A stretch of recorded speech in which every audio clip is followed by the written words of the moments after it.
The viral engine of growth. Online social networks and Tupperware are examples of products for which customers do the lion's share of the marketing. Awareness of the product spread rapidly from person to person, similarly to the way a virus becomes an epidemic. This is this is distinct from the simple word of mouth growth discussed above. Instead, product that exhibit viral growth depends on person-to-person transmission as a necessary consequences of a normal product use. Customers are not intentionally acting as evangelists. They are not necessarily trying to spread the word about the product. Growth happens automatically as a side effect of customer using the product. Viruses are not optional. Some example, one of the most famous viral success stories is a company called Hotmail in 1996. Savir Bhatia and Jack Smith launched a new web-based email service that offered customer-free accounts. At first, growth was sluggish, with only a small seed investment from the venture capital from Draper Fisher Jurvetson. The Hotmail team could not afford an extensive marketing campaign, but everything changed when they made one small tweak to the product. They added to the button of every single email the message PS get your free email at Hotmail along with a clickable link. Within weeks, that a small product change produced massive results. Within 6 months, Bhatti and Smith had signed up more than 1 million new customers. Few weeks later, they hit the 2 millions mark. 18 months after launching the service with 12 million subscribers, they sold the company to Microsoft for 400 million. The same phenomenon is at work in Tupperware, famous house parties in which customers earn commission by selling the product to their friends and neighbors. Every sales pitch is an opportunity not only to sell Tupperware product but also to persuade other customers to become Tupperware representative. Tupperware parties are still going strong decades after they started. Many other contemporary companies such as Pampered Chef, owned by Warren Buffett, Berkshire Hathaway, Southern Living, and Tastefully simply have adopted a similar model successfully. Like the other engines of growth, the viral engine is powered by a feedback loop that can be qualified. It is called the viral loop, and its speed is determined by a single mathematical term called the viral coefficient. The higher this coefficient is, the faster the product will spread. The viral coefficient measures how many new customers will use a product as a consequences of each new customer who sign up. Put another way, how many friends will each customer bring with him or her? Since each friend is also a new customer, he or she has an opportunity to recruit yet more friends. For a product with a viral coefficient of zero point 0.1, one in every 10 customer will recruit one of his or her friends. This is not a sustainable loop. Imagine that 100 customers sign up. They will cause 10 friends to sign up.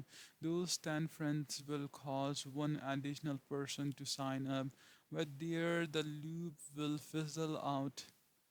But contrast a viral loop with a coefficient that is greater than 1.0 will grow exponentially because each person who sign up will bring on average more than one other person with him or her. To see these effects graphically, take a look at this chart. 0.91, 1.1. Companies that rely on the viral engine of growth must focus on increasing the viral coefficient more than anything else because even tiny changes in this number will cause dramatic changes in their future prospect. The consequences of this is that many viral products do not charge customer directly but rely on indirect source of revenue such as advertising. This is the case because viral products cannot afford to have any friction impede the process of signing customers up and recruiting their friends. This can make testing the value hypothesis for viral products especially challenging.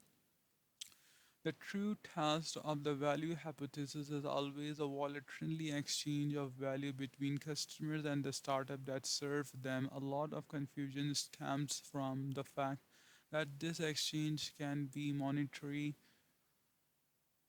as in the case of Tupperware, or non monetary, as in the case of Facebook. In the viral engine of growth, monetary exchange does not drive new growth. It is useful only as an indicator that customer value the product enough to pay for it. If Facebook or Hotmail had started charging customers in their early days, it would have been foolish and it would have impeded their ability to grow. However, it is not true that customers do not give these companies something of value by investing their time and attention in the product. They make the product valuable to advertiser companies that sales advertising actually serve two different groups of customer and advertiser, and exchange a different currency of value with each. This is markedly different from companies that actively use money to fuel their expansion, such as a retail chain that can grow as fast as it can fund. The opening of new stores are suitable location. These companies are using a different engine of growth altogether. The paid engine of growth.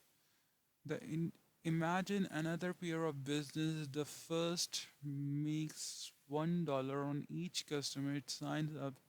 The second makes $100,000 from each customer it signs up. To predict which company will grow faster, you need to know only one additional thing: how much it costs to sign up a new customer. Imagine that the first company used Google AdWord to find new customer online and pay an average of 80 cents each time a new customer joins. The second company sells heavy goods to large companies. Each sale requires a significant time investment from a salesperson and on-site sales engineering to help install the product. These hard costs total up to $80,000 per new customer. Both companies will grow at the exact same rate. Each has the same proportion of revenue, 20% available to reinvest in new customer acquisition. If either company wants to increase its rate of growth, it can do so in one of the two ways: increase the revenue from each customer or drive down the cost of acquiring a new customer. That's the paid engine of growth at work. In relenting the IMBU's story in chapter 3, I talk about how we made a major early mistake in setting up the IMBU's strategy. We ultimately wound up having to make the engine of growth pivot. We originally thought that our IM ads on a strategy would allow the product to grow virally. Unfortunately, customers refused to go along with our brilliant strategy. Our basic misconception was a belief that customer would be willing to use IMVUs as an add-on to existing instant messaging network. We believe that the product would spread virally through those network paths from customer to customer. The problem with that theory is that some kinds of products are not compatible with viral growth. IMVU's customer didn't want to use the product with their existing friends. They want to use it to make new friends. Unfortunately, that meant they did not have a strong incentive to bring new customers to the product. They view that as our job. Fortunately, IMVUs was able to grow by using paid advertisement because our customers were willing to pay more for our product than it cost us to reach them via advertising.